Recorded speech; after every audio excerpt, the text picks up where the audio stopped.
Hey, I'm Eric at Schwarttzy.com. Today's September 12th, 2022, and I wanted to show off the winch because I need to take some measurements. We'll be shipping out with the new shop and everything powder coated, ready to go. But before I do, I wanted to show you off the winch, go over some things, and then obviously I already have it installed, but basically you'll be able to use this video as how to take your front bumper off and install it all at the same time, and I'll be able to go over some stuff. This is a TerraFlex Fairlead. Haas Fairlead, I really recommend that. It's really nice quality and blends into the bumper. My favorite part is the powder coating slash anodizing, whichever it is. It looks like powder coating. It doesn't fade in the light, man. I used to have some Chinese one that faded brown and just didn't look pretty. But anyways, this is my 2008 H3 Hummer. I got the Alpha, so you can see the V8 in there, 5.3. Let's start off with the winch controller. Alright, so right here is where I hide my winch controller. It's just zip tied in there. Comes on by. I really recommend getting a nice aftermarket battery like this. I mentioned it on my website. And then I run the power cables down here. And then they pop through right there. And then go to my winch. Before I actually start taking off that bumper though, let me show what the kit includes. So this is the winch mount. It sandwiches between the frame rails right here. Fairlead screws into here. These are already tapped out, powder coated black. This is an old one. This is actually an originally generated one. This isn't what the representation of the powder coating and the new parts, but I just matched it up to double check that everything works right and it's the same sizing and everything. But this is the radiator crossmember support. Typically the radiator support sits here, but with this design it brings it back and behind. Gives you that vertical strength in between the cross member right here. Basically we're just going to slot it behind right there, and then you can fit your 8, 10, 12,000 pound winch as long as it matches the worn M8000 platform. Typically only gearing is the only difference between an 8,000 winch and a 12,000 winch. It's just gearing, guys. It's 1.5 times the weight of your vehicle, so arguably you guys could say 9,000 pounds as a winch you need. I've had the Warren M8000, as long as it's a quality and not one of the cheap ones. Having 8,000 pounds is plenty.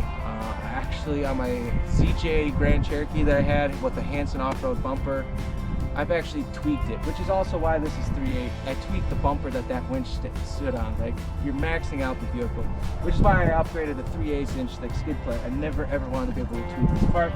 And then also you got your bolt kit here.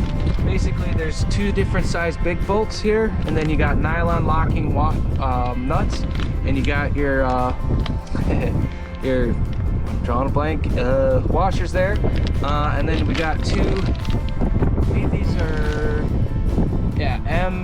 M8 1.25 millimeter, so that we can just thread in the bolt and then mount the radiator support to the back. And also you got your stickers in there, guys. All right, now let's get to going and taking this bumper off. All right, guys, so first up we're gonna move the D-ring here. I just got 2 5/16 6-sided sockets, probably metric, but you know what, 6-sided means I don't have to try. So a little bit of a tensioning figuring it out. Didn't like it. So nice and straightforward. Remember to put these back together. And there's a little spring that goes in between here. Oh, there's mine. So mine's right there. It should be on both sides, but I lost one. So you can see that little metal spring right there. That just helps with the rotation and getting it right. Ooh, now we'll do the other side.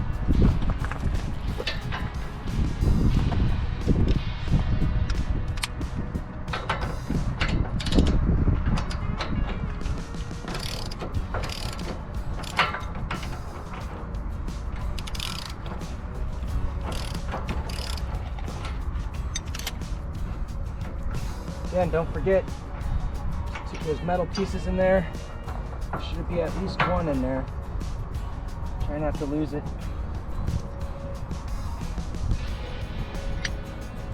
Alright, cool. This is the painted butt bolts. There's 4 of them. I'm using a 13 millimeter socket. Again, 6-sided, guys. 12-sided just rounds both off. Careful. The plastic tends to shave a little bit of your skin off when you do this. And 2 pain-in-the-butt little bolts right there. So hopefully, I'm tightening. hopefully they come out nice and easy. Oh, still in there. Sure, bought some anti-seize.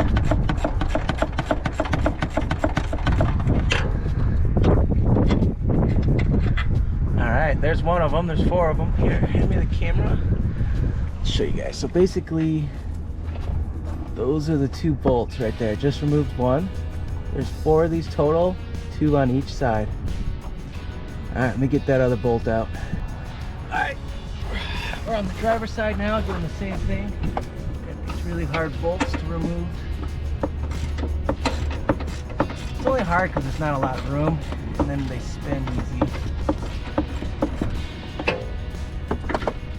Alright guys, so I'm underneath the bumper. Here we are. I'm going to pull it off the GoPro, get it focused. So right there is the clip for both fog lights on both sides. It's right where those 2 bolts you just removed, and here's the fender. Make sure to remove those because otherwise you're going to be yanking on your fog light wires. So I'm going to quick disconnect that, and then all we got left is the front bumper. Alright, so now we got the skid plate bolts right here.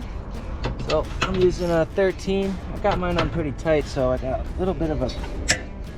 I'm going the wrong way. Got a little bit bigger of a wrench here. Oh, it's nice when you can swing the ratchet around.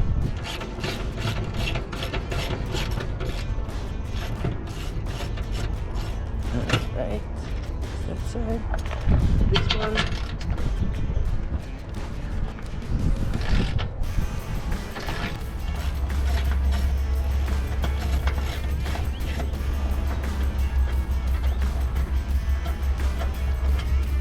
Alright, now I gotta remove these 2 guys, and then once these 4 are out, everything comes off. It'll be all good to go. So let me quick pop these off here and we'll get the right side. See you in a second. Oh, this is gonna be a hard one.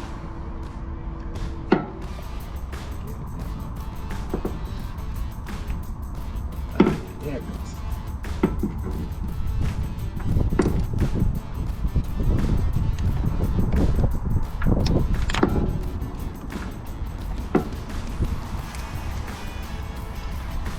Pin sheared off. I'll have to get a new powder pin.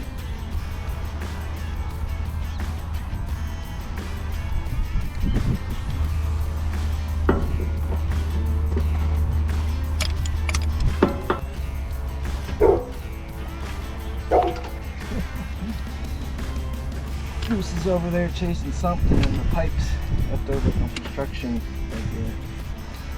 There we go. Now that's out. Cool. There. Alright, now we got just these 2 bolts and these guys. Keep on wrenching. Alright, so now we're removing the hose fairlead. I used to do washer spacers in there for myself to make it look perfectly pretty. I don't remember. I feel like I don't do it anymore. Moose has got something in this. Oh yeah, I don't look like I do spacers.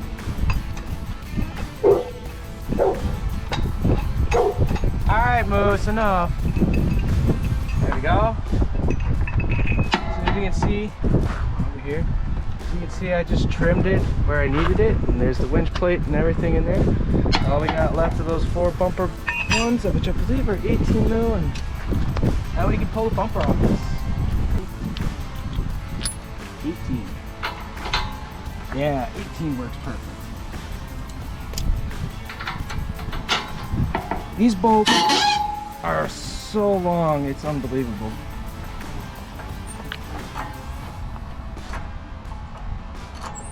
But they are coming out really easy. Man, my last Hummer had a lot more rust on them. So there's one. Loosen this one, and then we'll do the other side. Because this bumper basically fall down now.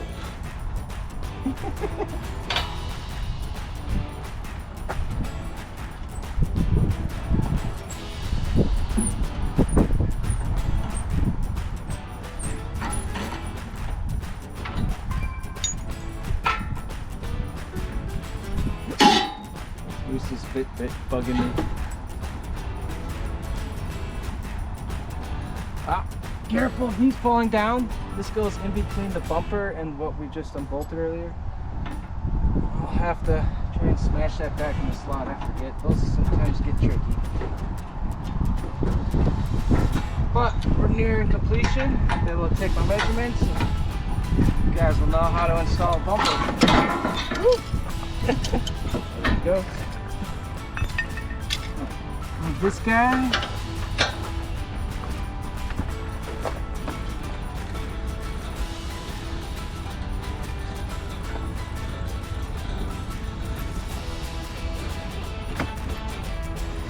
You know why the plastic spacer's there? Because it's two dissimilar metals. If you were to put the steel and the aluminum together and let them sit together over time, they would literally fuse together. You would literally have two chunks of steel and aluminum bonded together. Alright, so this part's pretty neat. You can literally just take your fingers, reach in. Forgot one more little thing right here. So we got these little plastic things. Just take a needle nose, pull them out. And then you can pull this out. That's what I forgot to do this. That's how you remove the bumper. There you go.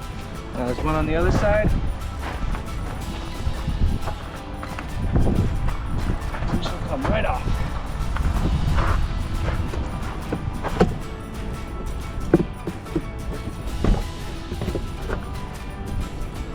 Get your hand in all these little spots. There you go. Where'd you go? Guess I'll have to put it there in a second. Alright, now the bumper should pop right off. There we go. Come on over here, let's get a shot of that. Alright guys, here's the winch mount. You can see some ridiculous bolts bulked up the frame. The reason why the winch is chamfered and cut like that is to help improve the flow over the radiator, because we are blocking a little bit of it. You can see the power lines coming in. I think I used 4 gauge. What did I use? 2 gauge.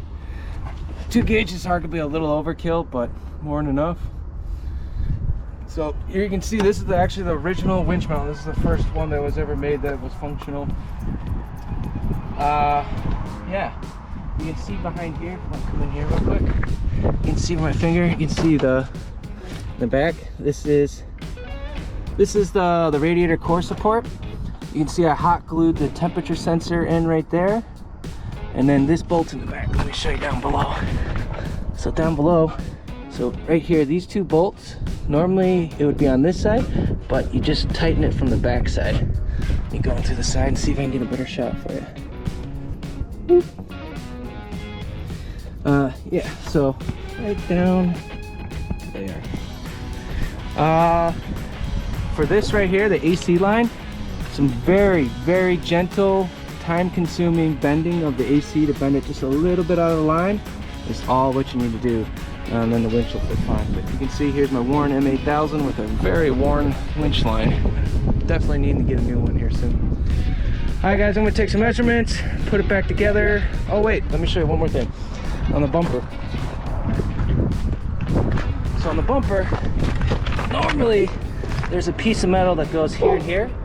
There's some clippy thingies that go here and here. So right here and here.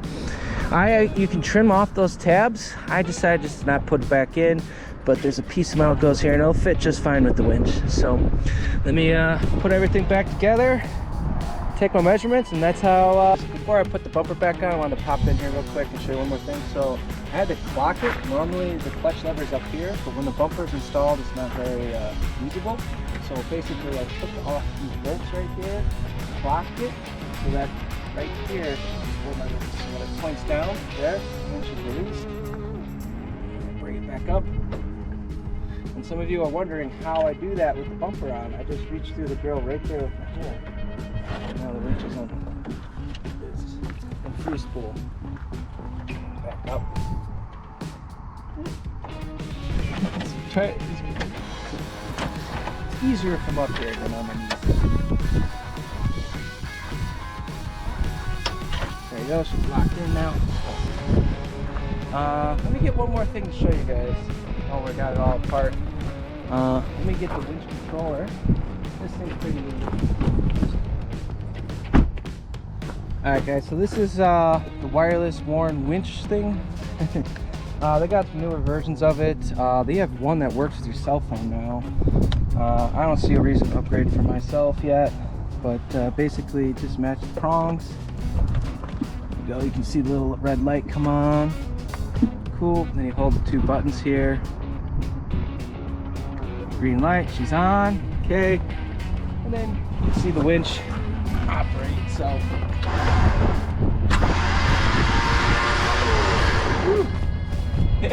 So one of the reasons I recommend Warren is the speed, because watch this outspeed.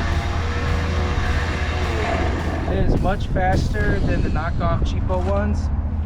They're just slow.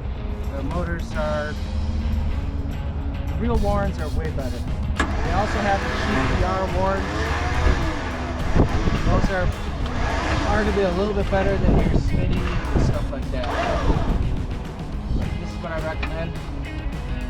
Makes it really easy to control your winch. The best part is you can have your buddy idle up the engine. So one of the things that people don't know, you need to get your alternator spinning pretty high. You probably have at least 2,000 RPMs, so it's just generating some good amps. This winch will draw some insane current, thus the 2-gauge wire. So basically what you do is you have your buddy sit in there, idle it up to about 2,000 RPMs, and then you just let the winch do the work. If you're still super stuck, you don't want the tires to try and get out. You'll just dig deeper. Basically, in that scenario, obviously you can only idle so high. Thankfully, this has a 4-to-1 transfer case, so you can get the engine pretty high up in first gear. And basically, just get the tires slowly rotating, basically the same speed as my hand, and then you can be outside controlling the winch, making sure the situation goes good. Because there is a little bit of an art to winching. Cool guys. All right, let me get this bumper back on and get on with my day.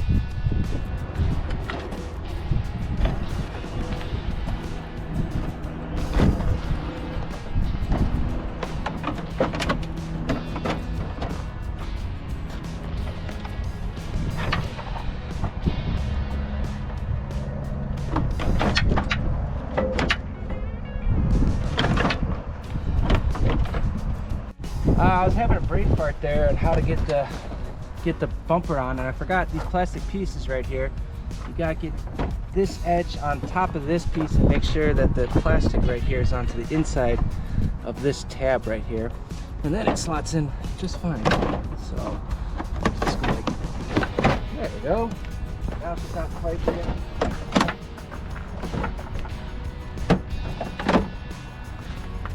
There. Now she'll bolt up easy.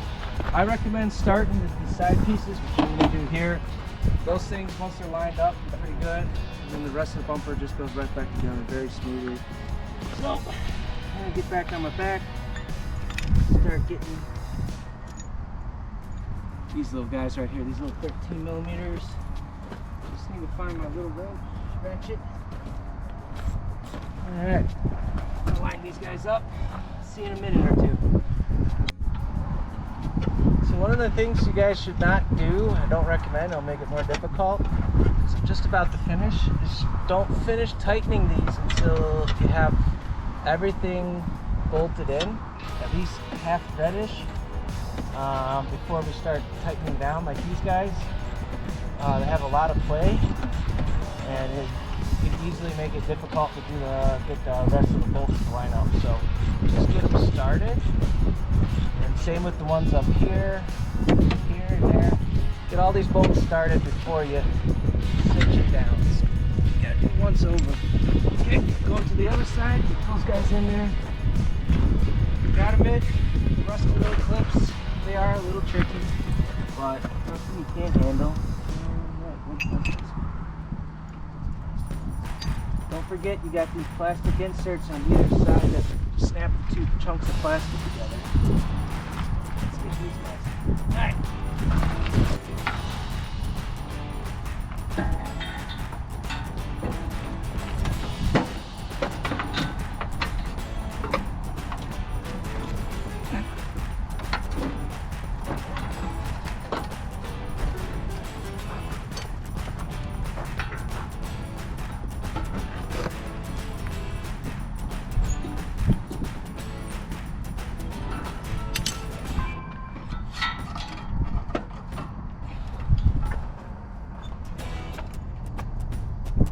These do have like little pins right here, so make sure to orientate them. So it's gonna go like that way.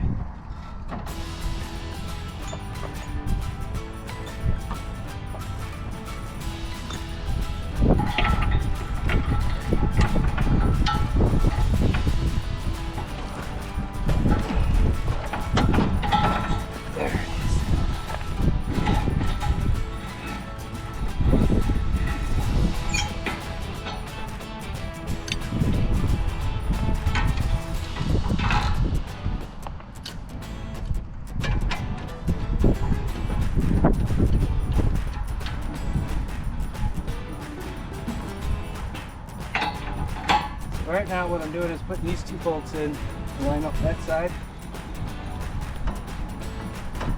That way I can do this on my own, hopefully. Is that guy? Where's this plastic piece? Yeah, again, remember this plastic piece is critical because if these 2 metals touch for a long period of time, they'll literally weld together and create some horrendous rust.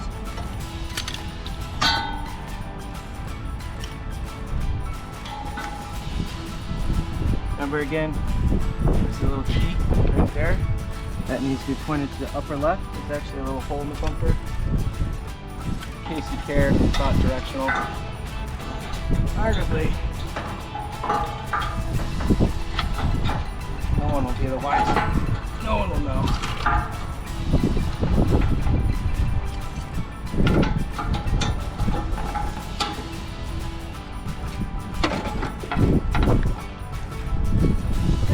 Oh, there's one.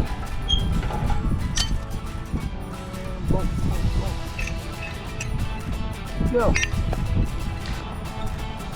Ow.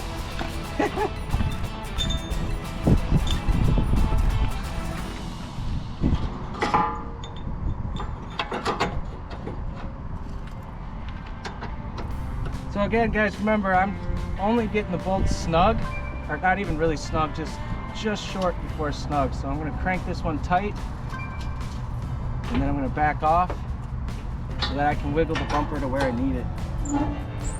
Oop, wrong way. Tighten this guy up.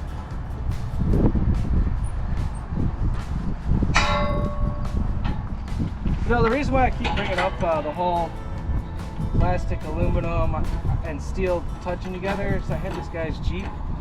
It's a JK 90 or 2007, I believe. We built that thing up pretty nice, but man, he had a inexpensive lift kit that had these aluminum spacers for the rear suspension. Man, they welded themselves together and ended up having to use an air chisel to get them off, and man, that was not fun.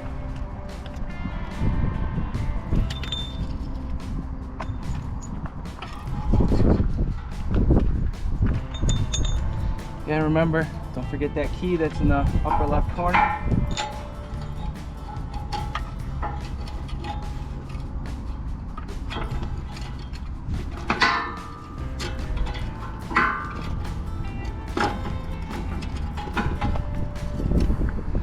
Like I said, gotta wiggle this bumper back into place.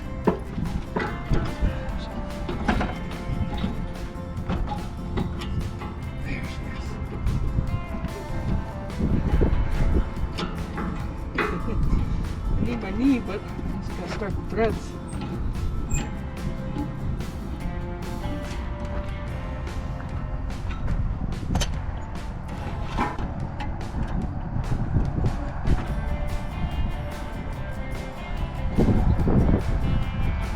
Alright, before we snug all the bolts up, we got the fairly, oh yeah, there you go, Terraflex, man, this thing is sweet. I heavily recommend it. I can't believe I used that Chinese junk one for so long. It's definitely made of aluminum, you can hear it right now.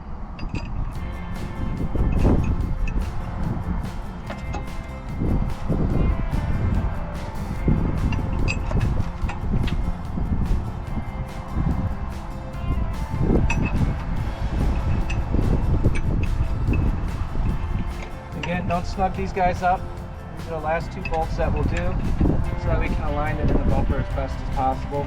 I mean, you got some good variants. The fairlead alone has about a 1/4 inch of play. The bumper itself will have a bit more, and this plastic will move, guys. If you got some front end damage or some tweak, or the frame isn't quite perfect. But yeah, all in the ballpark. I'm gonna start with these guys, snugging them up. I'll do the sides, finish up with these guys, and then put the D-rings on. So I'll see you guys in a few minutes while I snug up all these bolts. So I'm finishing tightening up these guys on the side right now.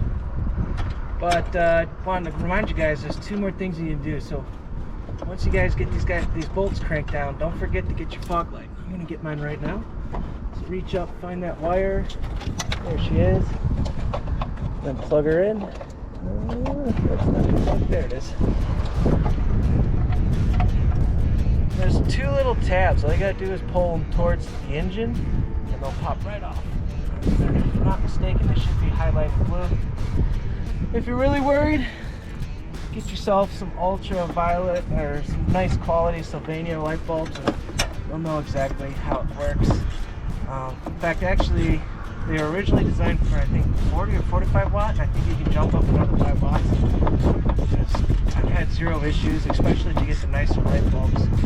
I mentioned it on my website. I'm not a fan of neon or any of that weird stuff. I'd rather just put a nicer light bulb in there and call it a day. And it's nowhere near as bright, but it's certainly better than factory. Alright, there's one of the bolts. 3 more to go. See you guys in just a few minutes. Alright, so I'm reaching up right now. Finishing off by making sure this fog light's clipped here. And don't forget both sides, these little 2 plastic pieces right here. In fact, if you can, I really recommend remembering to remove these first. Just slot right in there. Don't forget, because then otherwise this rubber can hang down and hit your tires, especially if you have almost 35s like I do, 34.6 Maxxis. So guys, let's finish up, tighten everything up front here, and install D-rings. So we're done. The winch is in. Pretty straightforward. Oh, skid brake bolts.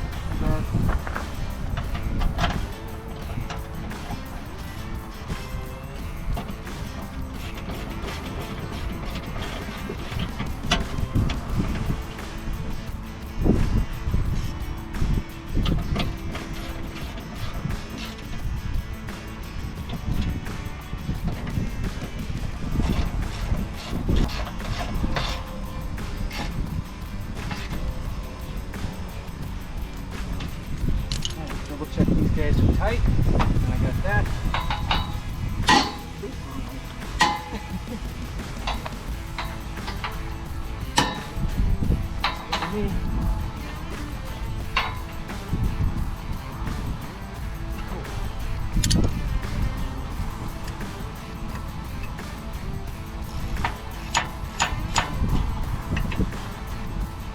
This is where you do some centering up.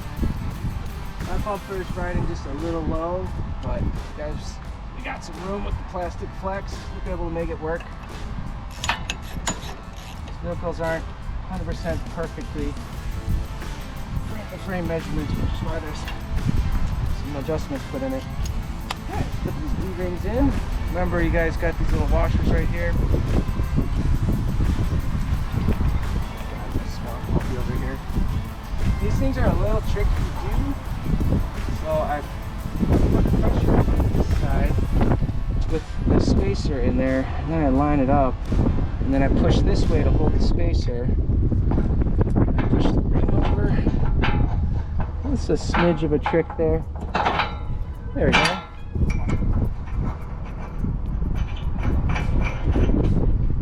Now you gotta figure out the tightness you want.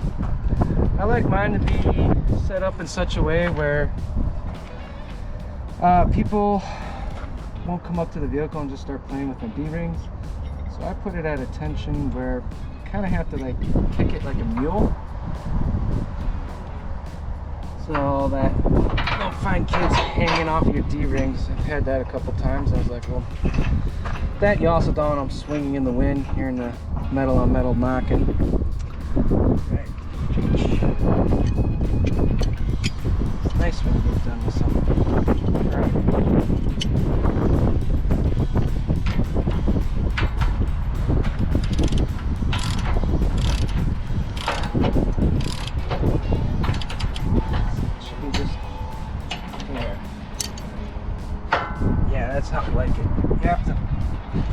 slide it to get it to move.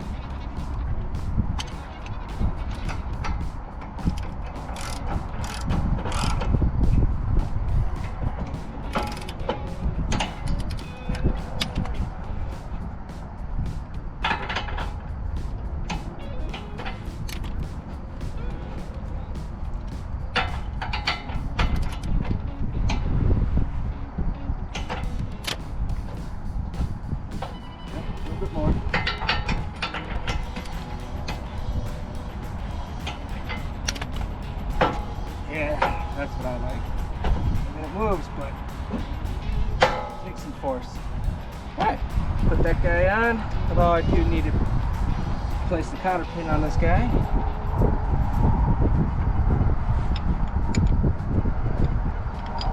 But we'll just temporarily insert it.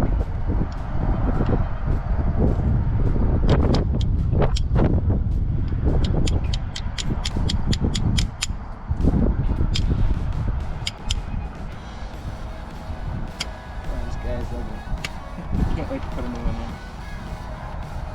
Cool. Alright guys, that's it to putting a winch.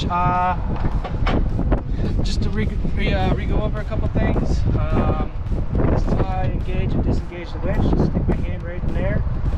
So right now, disengaged, and the wires are right there. They're locked in for that. When you winch it in, at least have someone hanging on with all their force. As you winch line it in, you want tension on it. If you winch it in with no tension, you have a problem of the lines coming down and cutting each other, especially with soft line. It's just not a good idea. Make sure that there's weight on it. Again, I really recommend the wireless remote. It's a game changer. But yeah, let's see. I have about 6 feet of 2 gauge wire running up to here. And a lot of the wire I was able to rob from the way they have it originally mount, when they have it mount on top of the winch.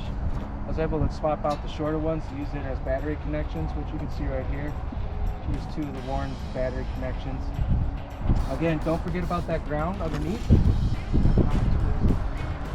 There's a little ground wire that needs to be grounded out. If that little ground wire isn't there, you're going to destroy your motor. Almost all winches have it. I don't know of anyone that doesn't have it. Alright guys, hidden winch mount, H3 Hummer, fits all yours, and H3Ts. Let me know if you guys have any questions. Hit me up on Facebook, Messenger, forums. But the best is to contact me through my website at schwarttzy.com, contact-me. Alright guys, thanks for watching. Go have fun, get that truck dirty. There's no point to having chrome because it don't get you home.